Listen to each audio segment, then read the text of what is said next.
In the house for the first time is Jay McDaniel, Executive Director, the new Executive Director, Mississippi Gaming Commission. Jay, good morning, sir. Good morning. Good morning, Paul. Fresh, the virgin appearance, Perez, as always. This is it. This is it.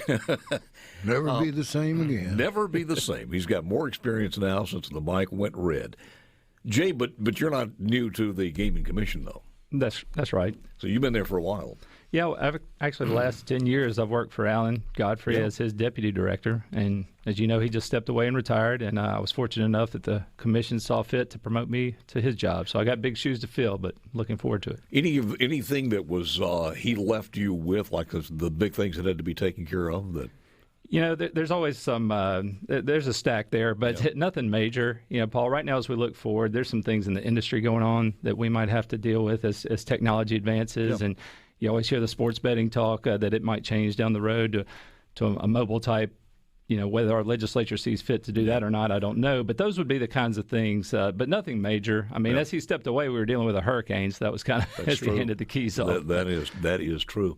But you face this, or you go into this job with a law degree too, which has got to be helpful. It's very helpful. That was one of the reasons Alan hired me. He wanted someone in that position. He had been a deputy director himself, and he was a CPA. And while that had some benefits, I'm both an accountant and an attorney, and he's like, I want you dealing with the lawyers. And while we're represented by attorneys at the AG's office, there's a lot of day-to-day technical things you have to deal with, and that's very valuable in this position. You know, you said something that you go back, and since the early days of casinos, and certainly for the coast, it's always been a problem as far as hurricanes are concerned. But from those early days when we had to shut down and then reopen, I think we've got it down now. Yeah, I believe so. It doesn't take that long. No, you're right. It doesn't take long at all. And the commissioner, this past hurricane, kind of the first large one where the commissioner said, you know what, we're not going to tell you what to do. If you feel like you need to close, you close. And all 12 of them on the Gulf Coast did. And so that was an optional. I didn't realize that. It was. This past time was optional. It worked out pretty well. It did. It worked out well. So they could open when they wanted to, or they had to have permission to reopen? Well, because we had not issued closure orders, they did not have to wait on us to issue reopening orders. Now, they still had to have, our agents still had to go and make sure the properties were secure, surveillance was back up running. There's steps you have to take, but that can be done very quickly. Yeah. So, one by one, they opened pretty much that following day, and it went very smoothly. So we have gone through 3 cycles from, and I'm remembering the first trip down there out of 2 trips when Katrina hit, and I think we had tokens at that. time. We did, and there were tokens scattered by the thousands all across the landscape. That's right. So that was the first. So we didn't have quarters at that particular time, or we might have had a mixed match of that. I'm not sure, but there are no more tokens. That's right. In the early days, you had tokens. There may have been, like you said, some machines that accepted actual coins, but you went from tokens to then coins. Now, the larger denominations, obviously, like a $5 machine, you get a big $5 token and you'd hear that thing clang into the tray. Yeah. You don't hear that clang anymore. Yeah. It's all tickets. It's called ticket in, ticket out. And you put your money in, and when you win, you get a voucher. You put that in another machine or take it to the cage. But that's where we are now. Something that I've seen that I haven't seen before the last couple of times I've been to a casino, where you don't have to go up and redeem through a window now. They've got the machines to do that, which is very, very convenient to do so. Yeah, redemption kiosks. If you have the opportunity to go by for winnings. That's right. We hope you do. Some people may not have seen those because they haven't been able to use them for a while. But all right, let's talk about anything new going on. And we always do this, and I think it's helpful to take, first of all, the North Mississippi area as far as the Lula area, the Robinsonville area. Anything new happening there? Nothing that I could really speak of right now. We do have 7 properties still in that area, in the Tunica-Lula area. They're all doing very well. I'll say that they're healthy right now. Mm-hmm. You know, in the last decade, we'd seen that market obviously decrease, lose a lot of share, but they've stabilized. As far as things going on, it's really properties redeveloping in their properties. There are several casinos that have put some money into what they have there. The Fitzgerald's Casino was acquired a couple of years ago by a new group, and they've really done a great job. If you walk in there, it's more than just the gaming floor. You have several retail, food and retail outlets you can go to. The Gold Strike and the Horseshoe right up the road are always doing things like that. So Outside of the properties, though, as far as infrastructure in the Tunica market, right now, just not a lot going on. One of the things that we did in this state that was so good is to demand part of the contract was amenities, and that's been good for the entire state. It's been really good, yes. The last casino to open was the Scarlet Pearl down in D'Iberville, and they were the first ones to open on the brand new regs that said you must build a 300-room hotel. You must put some kind of amenity beyond gaming in. And that property has really flourished because just before that, the Margaritaville had closed. The old Margaritaville had closed because it did not have a hotel. It did not have any amenities. So you have that one closed due to lack of value, and then Scarlet Pearl open, and it has really flourished with that. So I think it was a good thing for the commission to do. What we're seeing right now is just with the other states opening up, so many casinos going up in other states, there's just more places for properties to put their money. Yeah, you have a mosquito that's just Perez. I'm sure Fred. The name of the mosquito is Fred. He got in here somehow, but if you see him battling the microphone or hear that, that's what it is. Are there any open properties now that are shut down and just vacant? There are a few. Yeah, there's some that have been sitting for quite a while, but not that many. There's one in Tunica. There's actually two in Tunica. The Horseshoe had the Roadhouse right next to it. That's right. They're both owned by Caesars, so Caesars just chose we're going to run one property, and so they're slowly dismantling that one. The old Harrah's up there, which was a large property. When that one closed in 2014, that really hit that market. And while they've scrapped the barge, you've still got the old hotels and convention center just sitting out there deteriorating, unfortunately. The flood didn't help that area either. That was just devastating for the Robinsonville area. That's right. As far as Lula's concerned, I think there's still two casinos there. Well, there's one property that has two floors. Right. Yeah. It's the Isle of Capri Lula, which is now owned by Caesars, but it's still there. And it still draws a lot of people from not only that northwest area, and I think also from Clarksville, that area, but also from Arkansas. That's right. They get a lot from Arkansas. Now, Arkansas has increased their casinos now, and so that's put a little bit of a dent there, but they're still operating. Then the Greenville Casino is next down there, going a little farther south, and I'm not sure how they're doing. We have two there. We have the Trop, which is in the downtown area right across the levee there, and it's also owned by Caesars. And then you go a little farther down, Harlow's, which is on the river where the bridge is. That one's Churchill Downs property. And they both do pretty well for Greenville market. Again, they get some local, but also Arkansas and even North Louisiana as well. Vicksburg, I think Vicksburg does a pretty good job. They stay healthy. You got a lot of tourism comes into that area. They do. They get a lot of the interstate traffic. They also get a lot from Jackson. I mean, it's the closest drive from Jackson. So we have 4 properties there. You have the Waterview, the Riverwalk, the Maristar, and the Bally's Casino Vicksburg. No license wanting to come in or changes there? Not at this time. And let's go to Natchez. How about Natchez? Yeah, one in Natchez, the Magnolia Bluffs. A real nice property there. There used to be a little riverboat there that was kind of dated and aged, and so when Magnolia Bluffs opened, that one kind of picked up keel and moved on. But it's nice. They have a little hotel down the road, too. There was some talk several years ago, and again, the new executive director of the Mississippi Gaming Commission is spending some time with us, Jay McDaniel. Jay, there was some talk about, I don't know what it was, if there was ever a possibility to move the casinos in Robinsonville near the highway or on this side of the levee, they would want to do that. But that would be a tremendous investment. And Was that only rumors, or was that something that they were looking forward to the future? Yeah, I think when you say talk, I think that's what it was talk. But like you said, it would have taken, we would have needed a commitment, show us that you're going to do it before the legislature changes that law. And I just don't think that was ever shown, really, that someone was willing to do that. We made 2 changes over the years since Splash, and both of those were because of catastrophic events. That's right. Or was it one change? Well, we made 2. One was, you had the Katrina, the 800-foot rule, and then there was, you could put barges on pilings on the river to get them up above the flood. We got more coming up with Jay and then Marshawn. We're live in the Trustmark Studios with Jay McDaniel. Jay is the executive director, the new executive director, Mississippi Gaming Commission. I guess is the illustrious former director now in Tahiti. I don't think he went as far as Tahiti, but he's got his feet kicked up somewhere. He deserves it. Alan did a great job. He's probably listening right now saying, they didn't have to get dressed to go to that one. Exactly. So.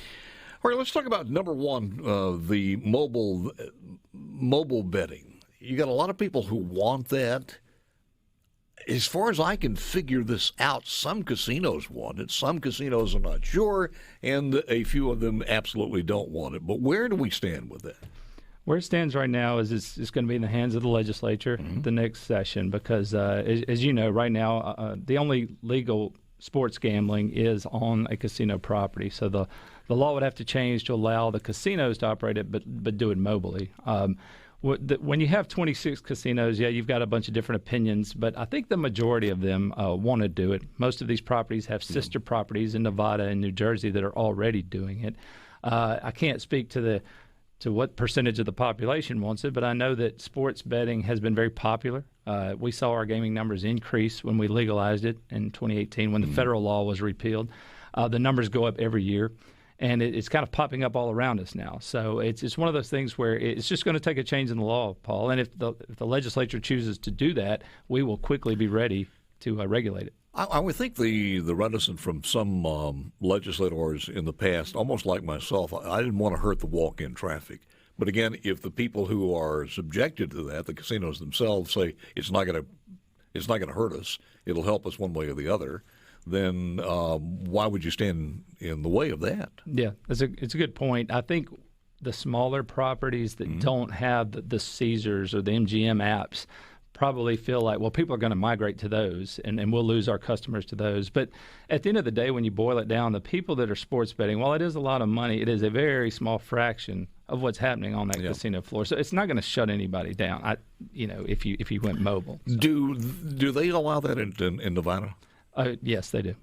What about Alabama? Do we know that? Alabama has not. Last year they kicked a bill that opened. They don't have any casinos other than tribal casinos in Alabama, but they had a very comprehensive gaming bill that had casinos and mobile betting. Luckily, it did not pass, but I believe the day is coming. It will sooner or later. I believe it will.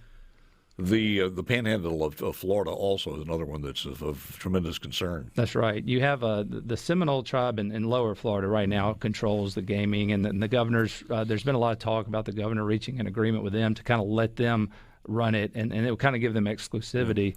But, yeah, if they ever open something in the panhandle, we get a lot of traffic from that area. But the way this would work is how, as far as and again, the legislature has to fashion this bill. I guess it has a myriad of ways it could do this.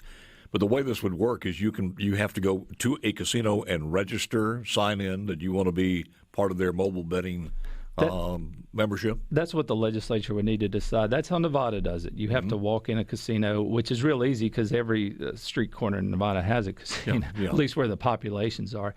A place like New Jersey and Pennsylvania, you don't have to do that. You can register at home. They have a lot of checks, obviously, to make sure that the person is over 21 and is who they say they are. So, but that's one of the things we, as the Gaming Commission, really don't have an opinion on that. We're like, we could regulate it either way, but some feel like at least by making them come in, you're one, requiring them to come by the property, visit the property, and two, you can look at that person and tell who they are. Well, but to place that bet, you can place that bet on your phone or computer, and I would imagine that you could also receive your winnings the same way. That's right.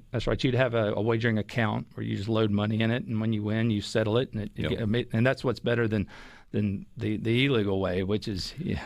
I'm wondering, and again, I would think that this is, and I'm not sure Nevada does this, but I'm thinking that there would be limits placed on the amount of money you could bet.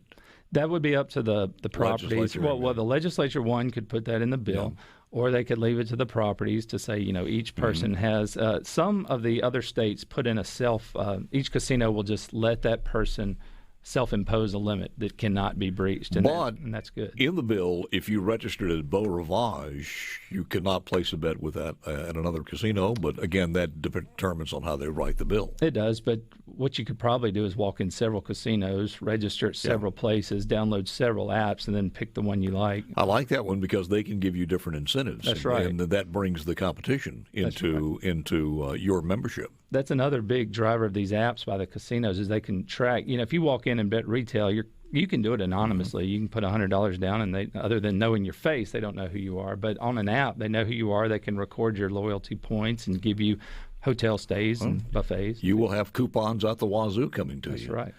But again, we'll have to depend. And I've already heard from several people that there are going to be a multitude of bills that are going to be put forth. So we'll see what happens with that.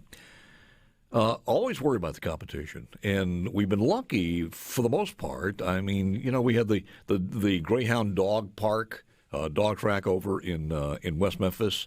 They converted to basically a full casino. That's right, and that drew some business away from Robinsonville. But you cannot break a bridge that often. You just have to. You can't rig a bridge. I'm just kidding, folks. And I don't think it's completely fixed yet, is it? I don't believe it is, No, and I know it's so. changed the dynamic. That's helped the Tunica casinos out quite a bit. Definitely. But the competition, what do you hear? Well, what we're facing right now is Louisiana's had the latest flurry of bills. They haven't had sports betting, and we've been able to capitalize on that. A lot of wagers coming over from Louisiana, but just this past session there, they legalized sports betting in almost all of their parishes. Every parish that has a casino, certainly. So they're coming out with retail sports betting in the next couple months, and then probably going to a mobile product shortly after that. And then the other big thing is there's in Louisiana you have a limited license. There are only 15 riverboat licenses, and then the one in New Orleans. So you can't just open a new casino anywhere.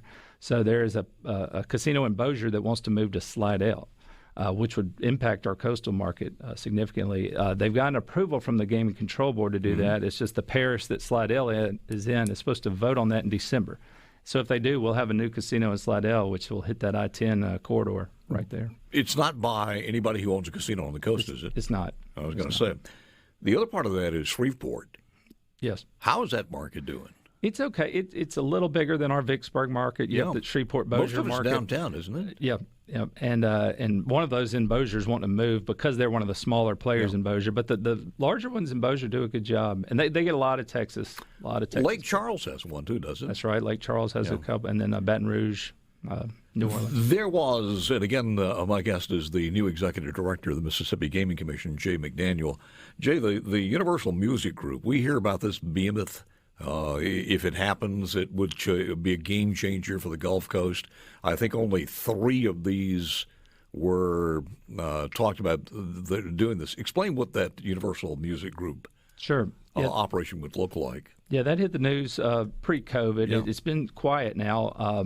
We don't have an application pending from them, but there was talk that the fact that they'd even picked Biloxi as a market was a big deal because, like you said, there are only 3 of them. But this would be a large music-driven venue, almost music-first, casino second. A huge auditorium, coliseum-like atmosphere with large music acts that this Universal group could bring in, and then have a casino to kind of drive the day-to-day. But they're looking at the site where the old President Casino was, the Broadwater site. Right now, it's just on paper. It's just renderings, beautiful looking property. Whether we ever get that application, the money's going to have to be there. But they have not yet broken ground on any of them, I don't believe.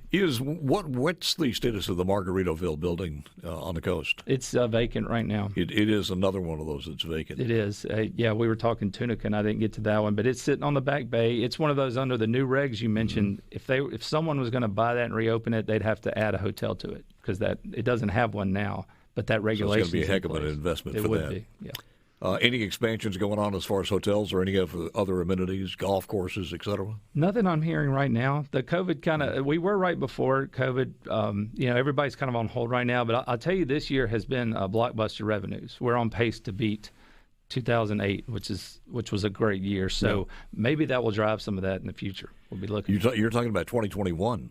Yes, since July. That's right. We are on pace right now to finish the year. And last year was pretty darn good. Last year was good, considering we were shut down for 2 months. We had a good year. Yeah.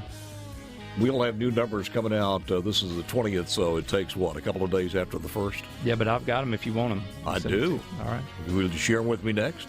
I can do that, yeah. We'll do that. Hang on. We'll break some news here. Coming up next. Back with the final segment here with Jay McDaniel, the executive director. Okay, you said you had new numbers. Yeah, what I can give you is the Gaming Commission. These are preliminary, unaudited. The Department of Revenue puts out on the 20th, so the official ones will go out on the website. But we just want to let everyone know we had a really good August. This is as of end of August.